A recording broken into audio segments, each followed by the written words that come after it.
기독교는 대한민국의 근현대사에 있어서 중요한 역할을 해왔습니다. 그럼에도 불구하고 오늘 시대의 기독교는 참 사회적 비호감도 1위를 기록하고 있습니다.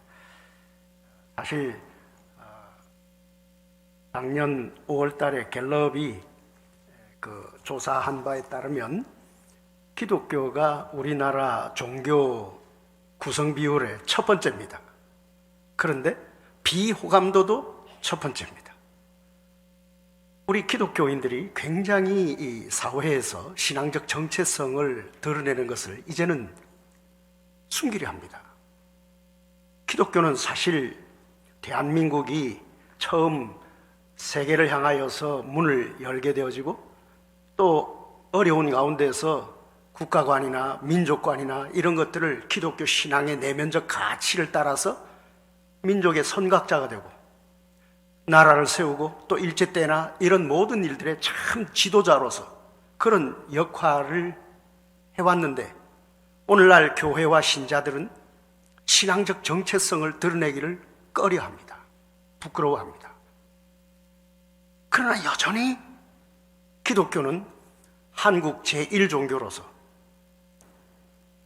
중요한 의미를 가지고 있습니다. 특별히 우리는 지금 대통령 선거를 얼마 남겨놓지 않은 시점에 있습니다.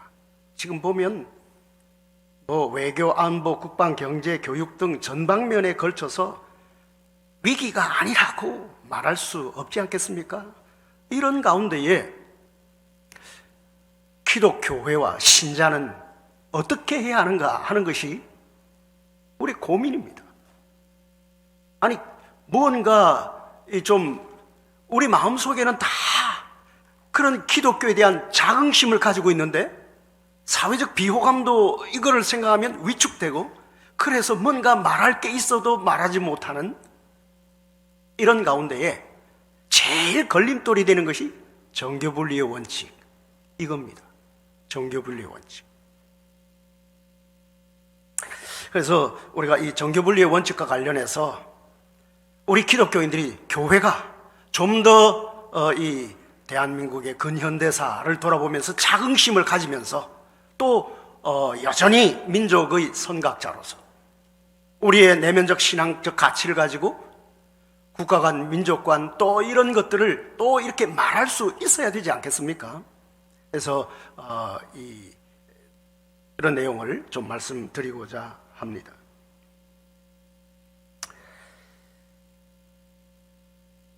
정교분리의 원칙이 무엇인가를 생각하기에 앞서서 정교분리의 원칙이 실제로 적용되고 있는 모습을 보면 매우 혼란스럽습니다. 정교분리의 원칙이 이론적으로 어떤 것이든 관계없이 실제에 있어서는 이념에 따라서 정치적 진영 논리에 따라서 매우 유동적이고 편파적으로 이해되고 적용되고 있는 것이 사실입니다. 과거 권위주의 정권 하에서 소위 진보 진영의 교회와 인사들은 반정부 투쟁에, 민주화 투쟁에 적극적으로 나섰고 또 그렇게 교회와 신자들이 나서야 할 것을 선동하고 참여하기도 했습니다. 그런데 거기에 대해서 당시 보수 진영의 교회들은 정교분리의 원칙을 내세우면서 그렇게 하면 안 된다고 얘기를 했습니다. 지금은 또 상황이 바뀌었습니다. 보수 진영의 교회들은 지금 이 동성애, 동성혼을 합법화하려고 하는 차별금지법이라든지 또는 여러 가지 요즘 사학법도 개정되지 않습니까? 사학법 개정되면 근본적으로 종립학교가 운영되기가 불가능해지는 그런 형편에 있습니다. 또 건강가정기본법 또 여러 가지 이런 우리 기독교적인 가치를 침해할 수 있는 이런 것들에 대해서 보수 진영의 교회들을 중심으로 해서 또 반정부 그런 활동을 합니다. 여기에 대해서 진보 진영의 교회들은 역시 또 정교분리의 원칙을 내세우면서 그렇게 하면 안 된다 또 그렇게 목소리를 내고 있는 것을 봅니다. 제가 고려신학대학원 43회 졸업을 했습니다. 우리 동기방 카톡이 있는데요. 그 동기방 카톡에서도 때때로 이 정치 이슈나 또 뭐 이런 국가 이런 문제들이 올라올 때마다 아주 이슈가 이게 진보적 이슈냐 아니면 보수적 이슈냐에 따라서 완전히 지역별로 이념별로 갈라져서 완전히 서로 반대했던 것이 이제는 찬성하고 찬성했던 사람을 반대하고 그런 것을 봅니다. 지역적 이념적 정치적 입장에 따라서 같은 신대원을 졸업한 동기들 카톡방에서도 종교분리의 원칙이 편파적이고 선택적으로 적용되고 있는 것을 봅니다. 그래서 종교분리의 원칙에 있어서 뭔가 깊은 오해가 있다 하는 그런 생각을 하게 됩니다. 그래서 이 종교분리의 원칙에 대한 오해부터 한번 좀 생각해 보려고 합니다.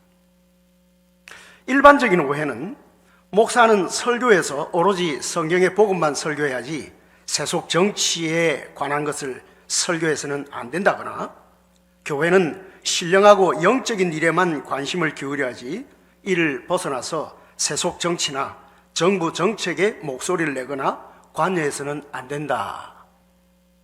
아마 대부분 이렇게 이해하고 계시지 않을까 싶습니다. 이런 일반적인 오해가 있습니다. 만약에 이렇게 생각하면 질문이 떠오릅니다. 만약 그렇다면 그러면 불의한 권위주의 정부가 정부의 권력, 곧 군대나 경찰이나 검찰 등의 공권력을 앞세워서 인권을 유린하고 사회정의를 짓밟고 강압 통치를 하려고 할 때 교회는 이는 신령한 일이 아니기 때문에 침묵해야 되는가? 신자는 기독교 신앙적 가치관을 따라서 여기에 대해서 정부에 반대하는 어떤 목소리를 내지 말아야 하는 것인가? 그게 종교분리 원칙인가? 구체적으로 과거 일제 한일합방과 강압 통치에 반대해서 3.1 운동을 주도하고 민족 해방을 위해 앞장섰던 그것은 기독교회입니다. 기독교 지도자들입니다. 그러면 그때 그 기독교회 지도자들은 종교분리의 원칙을 위배한 것입니까?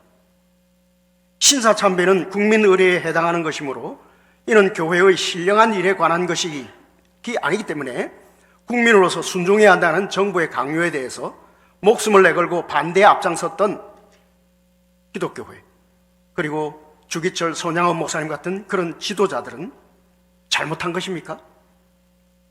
어떤 세속 정부가 성경의 진리를 왜곡하거나 반대하는 정책이나 법안을 제정하고 실행하려 한다면, 법으로 우리의 신앙의 양심을 강제하려고 한다면, 그러므로 기독교회와 신자들에게 시민의 일원이기 때문에 그런 정부의 법의 통치에 순종할 것을 법과 제도라는 이름으로, 민주주의라는 이름으로 강요할 때 교회와 목사들은 종교분리의 원칙을 내세워서 침묵해야 하는 것이 종교분리의 원칙입니까?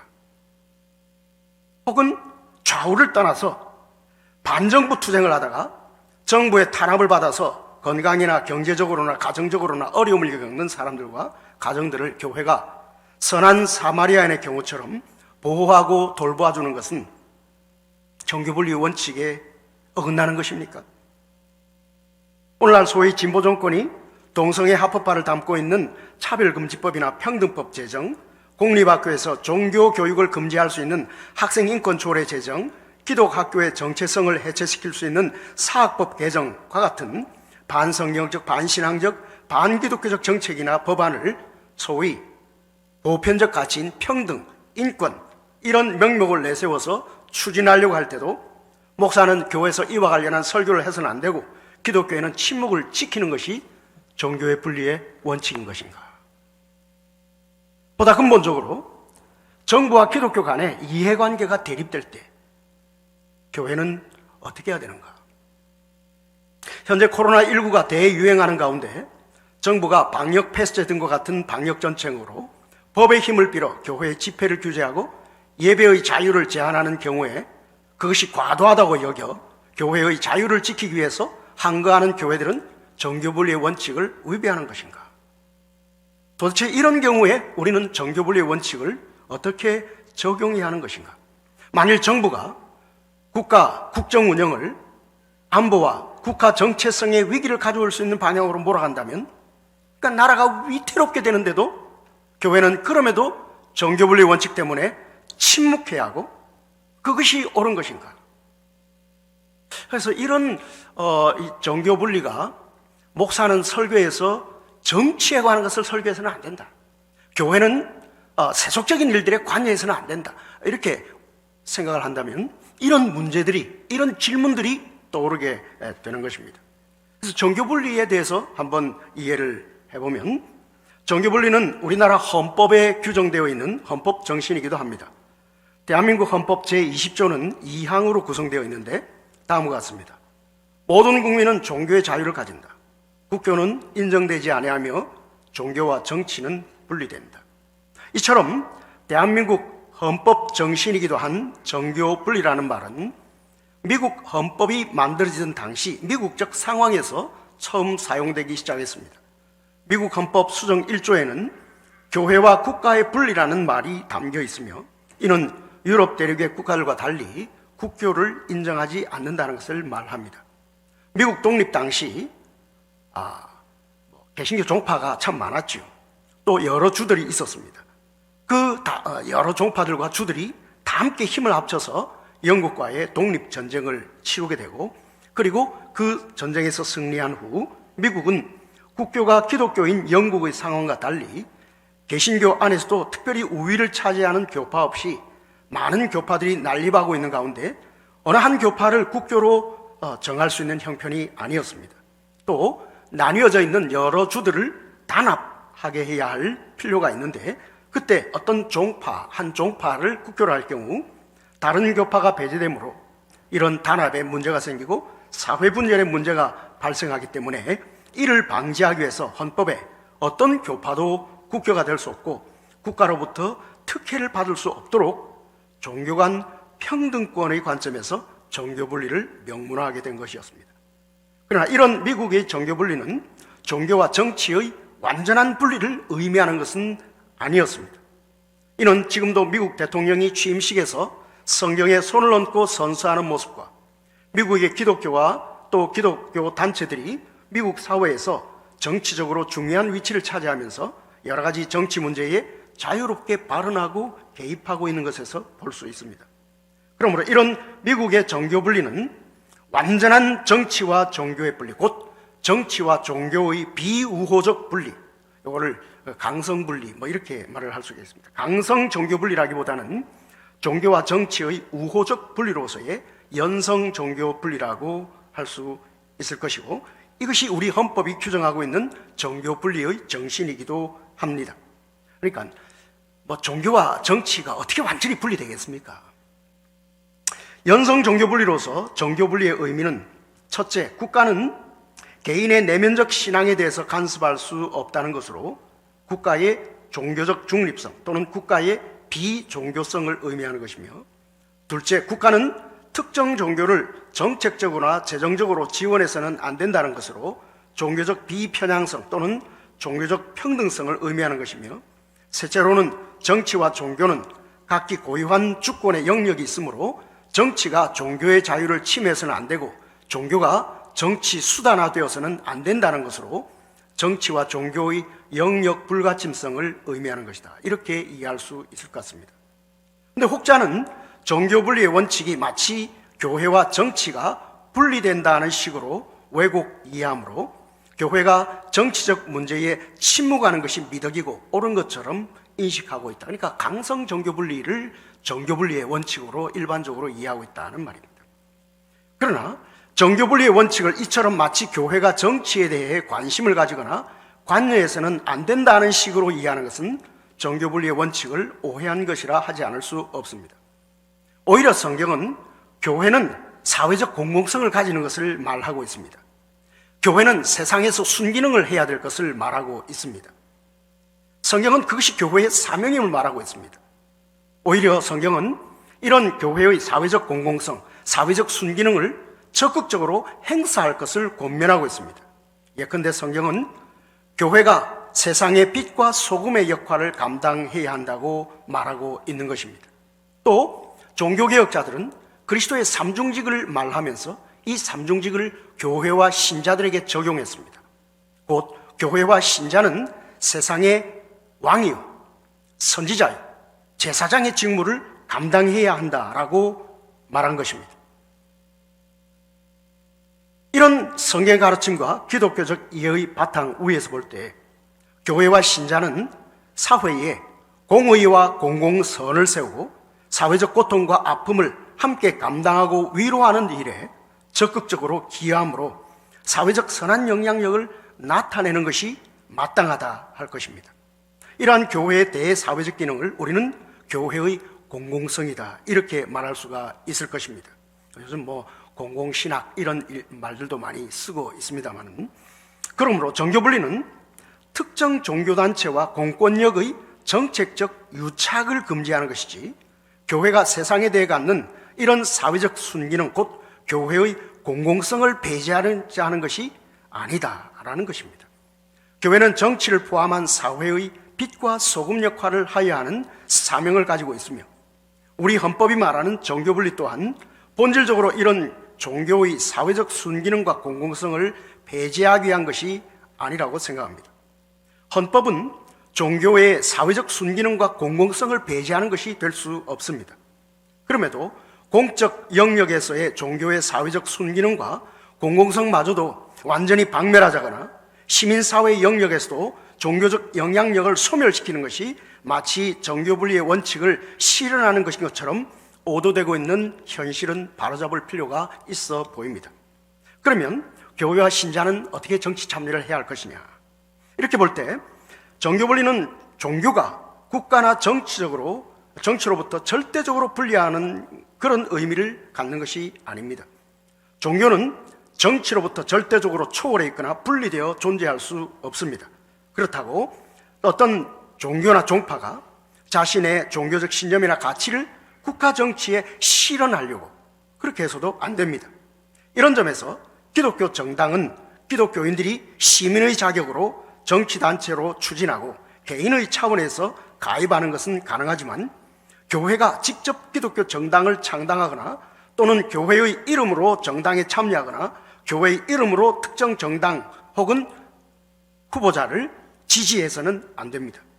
국가의 시민으로서 기독교인들은 자신들의 확신하는 내면적 신앙의 가치를 따라 살면서 그런 삶이 시민사회에 감동을 주고 선한 영향을 주고 따라서 기독교적 가치가 사회, 정치, 영역 전반에 반영되도록 노력하는 것은 시민으로서 당연한 권리이고 의무입니다.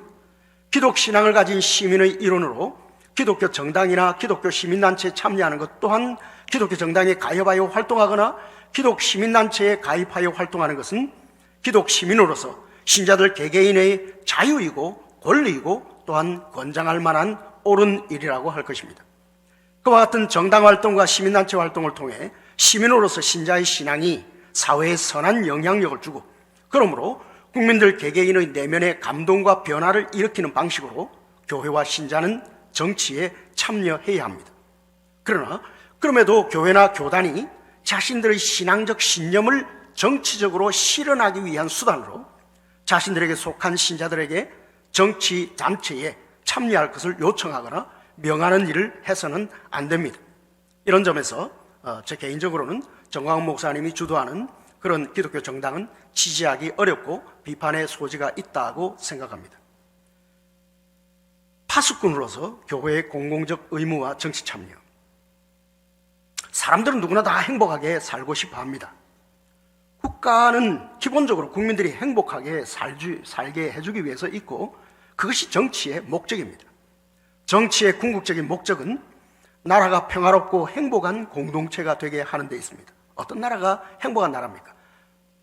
평화롭고 질서 있고 서로 배려하고 그런 게 행복한 나라 아니겠습니까? 우리 또한 우리나라가 평화롭고 행복한 공동체가 되어서 그런 나라의 시민으로 평화롭고 행복하게 살기를 원합니다. 우리는 선거로 정부를 선택합니다. 그것은 우리가 선택한 정부가 우리나라를 그런 평화롭고 행복한 나라로 세워주기를 기대하기 때문입니다. 나라가 평화롭고 행복한 공동체가 되게 하기 위해서는 무엇보다 사회 가운데 우리 목사님 설교하신 것처럼 정의를 세우는 것이 필수적입니다. 정의롭고 공의로운 사회가 될 때만 그 사회의 시민들은 질서 있고 안정된 삶을 살게 됩니다. 나라의 정의가 흐트러지면 사람들이 질서 있는 시민 생활을 할 수가 없습니다. 평화가, 안정이 깨어지죠. 그럼 행복이 있을 수가 없습니다. 그래서 질서 있고 안정된 삶, 이것이 평화롭고 행복한 삶과 직결되는데, 질서 있고 평화로운 삶은 바로 정의로운 나라를, 정의로운 사회를 이루는 데 있는 것입니다.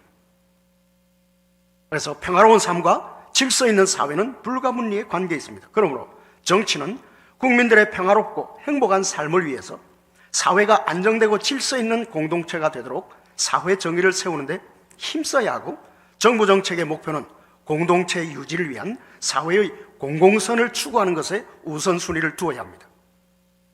근데 만약 정부의 정책이 어떤 이념에 치우쳐서 또는 어떤 것에 치우쳐서 사회적 정의를 무너뜨리고, 그러므로 사회적 질서가 허물어져서 사회를 혼란에 빠뜨리는 방향으로 나아갈 때, 사회의 공공선이 무너질 때, 그래서 완전히 분열로 사회가 분열되고, 이렇게 되면 집단 이기주의 또는 개인 이기주의, 이런 것들이 성행하게 되고, 그러면 사회 분열과 갈등이 심화됩니다. 사회 안정성이 무너지게 됩니다. 이런 때 교회는 침묵해야 하는 것입니까? 그것이 정교분리의 원칙에 옳은 것입니까? 이때 교회는 교회의 공공성을 인식함으로 하나님께서 세우신 공적 파수꾼의 역할을 감당해야 합니다. 에스겔 33장은 교회의 파수꾼의 역할을 잘 드러내어 주고 있다고 생각을 합니다. 소선지서들에 보면 하나님의 심판은 기독 신자와 비신자를 구별하지 않습니다. 기독교 국가와 비기독교 국가를 구별하지 않습니다. 하나님의 심판은 공의로운 심판입니다. 전당물을 나눈다든지 또 고아와 가부를 이렇게 막 천대한다든지, 이럴 때 하나님의 심판은 신자와 불신자, 기독교 국가와 비기독교 국가 관계없이 공의롭게 임하는 것을 우리는 볼 수가 있습니다. 그렇게 되지 않기 위해서 의인 10명이 필요한 것이고, 그렇게 되지 않기 위해서 모세처럼 국가와 나라를 위해서 기도해야 되는 것이고, 이것이 기독교회와 신자들의 공공적 사명이 아닌가 생각을 합니다. 그래서 교회가 이런 공공성과 파수꾼의 직무를 저버리게 되면, 그래서 사회가 이런 혼란, 분열, 이런 것 속에 빠지게 되면, 공의가 무너지게 되면, 그런 공의가 무너진 사회, 국가는 세상 역사 속에서 보면 반드시 침몰합니다. 그렇기 때문에 하나님이 공의로 통치하시기 때문에 세계가 든든히 지금까지 서서 진행되고 있는 것입니다. 국가가 무너지면, 하나님의 심판을 받아 무너지면 교회도 그 심판을 피할 수 없는 것입니다. 이것이 교회의 파수꾼의 역할입니다. 성경은 하나님은 온 세상의 왕, 곧 절대 주권자로 온 세상과 백성들을 공평하게 그리고 공의롭게 통치하심을 말하고 있습니다. 시편 여러 곳에서 여호와께서 통치하시니 세계가 기뻐한다. 하나님이 공의로 통치하신다. 하늘과 땅이 하나님의 그 공의를 선포하고 있다. 이런 말들이 많이 나오고 있습니다. 성경은 예외 없이 온 세상 모든 나라들과 정권들 위에 하나님께서 그의 주권을 가지고 섭리적으로 통치하고 계심을 말하고 있습니다. 이러한 하나님의 세상 통치는 그것이 이스라엘 나라이든 이방 나라이든 상관없이, 권세자가 기독교 신자이든 비기독교 신자이든 차별 없이 공평한 기준을 가지고 공의롭게 모든 나라와 정권에 일반적으로 이루어집니다. 어느 나라 어떤 정부이든 하나님의 이 공의의 통치에서 스스로 나는 독립한다, 이런 국가나 정권 있을 수 없습니다. 인류의 역사 속에 끊임없이 나라와 정권 또는 권력자들이 일어나기도 하고 망하기도 해왔습니다. 일반적인 역사관에서는 이런 세상 역사를 살필 때 그 역사 내적 원인을 찾으려고 합니다. 그래서 그것을 학문적으로 객관화시켜서 역사를 해석하려고 합니다. 그러나 기독교인들의 역사는 이런 일반적 역사관과 다릅니다. 물론 그런 동의할 수 있는 부분도 있지만 적어도 기독교인들에게는, 성경을 믿는 기독교 신자들에게는, 하나님을 믿는 기독교 신자들에게는 성경의 눈으로 하나님의 섭리적 통치의 관점에서 세상 역사를 보는 이런 성경의 시각도 가지고 있어야 한다는 말입니다. 우리는 성경의 역사관을 따라서 역사를 볼 때, 세상 역사를 볼 때 역사 밖에 있는 어떤 원인, 그러니까 역사 내적 역사관을 수평적 역사관이라고 하면 역사 밖에서 역사를 보는 것은 수직적 역사관, 이렇게 말할 수 있을 것입니다. 곧 하나님의 섭리적 통치의 관점에서 신앙적, 주관적으로 역사를 해석할 수 있어야 합니다. 비록 객관적, 학문적 역사관에서 이것은 받아들일 수 없을 수 있습니다. 그러나 기독교인들은 신앙적 관점에서는 이런 주관적, 신앙적, 성경적 역사관을 가져야 마땅한 것입니다. 그래서 일반적 역사관이 수평적 역사관, 그러나 이런 신앙적 역사관은 수직적 역사관, 이렇게 말할 수가 있겠죠. 성경은 이 두 가지 역사관을 동시에 보여주고 있습니다. 역사서를 볼 때 열왕기 상하와 역대기 상하가 같은 역사를 기록하면서도 다른 관점에서 기록하고 있다는 것은 우리가 잘 알고 있습니다. 열왕기 상하는 역사적 관점에서 서술해 갑니다. 그러나 역대기 상하는 신앙적 관점에서, 하나님의 섭리 주권적 관점에서 설명해 갑니다. 두 가지가 동시에 나옵니다. 바로에 대한 걸 얘기할 때 바로 자신이 강팍했다고 말하지만 하나님께서 강팍하게 하셨다고도 말합니다. 유다가 예수를 팔아먹을 때 자기가 팔아먹은 거지만 하나님께서 그렇게 하셨다고도 동시에 말하고 있습니다. 성경은 이 두 가지 관점을 동시에 유지하고 있습니다. 그래서 우리는 성경의 관점을 따라서 신앙인으로서 역사를 볼 때 이 수직적 역사관, 신앙적 역사관, 이것을 가지고 보아야 합니다. 이렇게 볼 때에 어떤 정부 권력이 겸손하여 하나님의 의의 통치에 부합한 정책과 법을 세우고 집행함으로 그 나라와 사회 가운데 의가 정진되면 그 나라와 국민들은 하나님의 축복을 경험하게 되지만, 어느 나라나 정부 권력이 부패하고 불의함으로 그 나라와 사회의 불의가 만연해지면 그 나라와 국민들은 하나님의 심판을 피할 수 없다는 것이 지금까지 세상 역사입니다. 사회적 정의와 평화, 그리고 공동선의 정진에 기여해야 하는 것은 세상의 빛과 소금으로, 세상의 왕이요 제사장이요 선지자로서 교회의 이런 공공선의 측면에서, 파수꾼의 측면에서 본다면 교회의 사명인 동시에 그리스도인이 마땅히 해야 할 일입니다. 선거는 사회적 정의와 평화, 그리고 공공선의 정대를 위해 시민이 할 수 있는 최고의 정치 행위입니다. 교회는 정교분리의 원칙을 내세우며 선거와 무관한 듯 해서는 안 됩니다. 물론 교회는 정당들 간의 투쟁과 경쟁에 대해서는 중립을 지켜야 마땅하지만, 그럼에도 교회는 선거철을 맞아서 신자들에게 정부와 정치의 기독교적 관점에서 의미를 알게 해야 됩니다. 하나님이 어떻게 세상 역사를 그의 공의로 통치하시는지, 주권적으로 통치하시는지, 그러므로 이 나라가 하나님의 공의로운 그런 통치에 합당한 공의로운 사회가 되어야 될 것, 우리가 대통령을 뽑을 때에 또는 선거에 임할 때 이와 같은 관점에서 누가 더 하나님의 공의를 이 사회에 세울 수 있는, 이것을 기준으로 볼 수 있도록 설교하는 것은 정교분리의 원칙에 어긋나지 않는다고 생각을 합니다. 교회는 신자들이 바른 정치 참여를 할 수 있도록 이런 신앙적 역사관을 가지고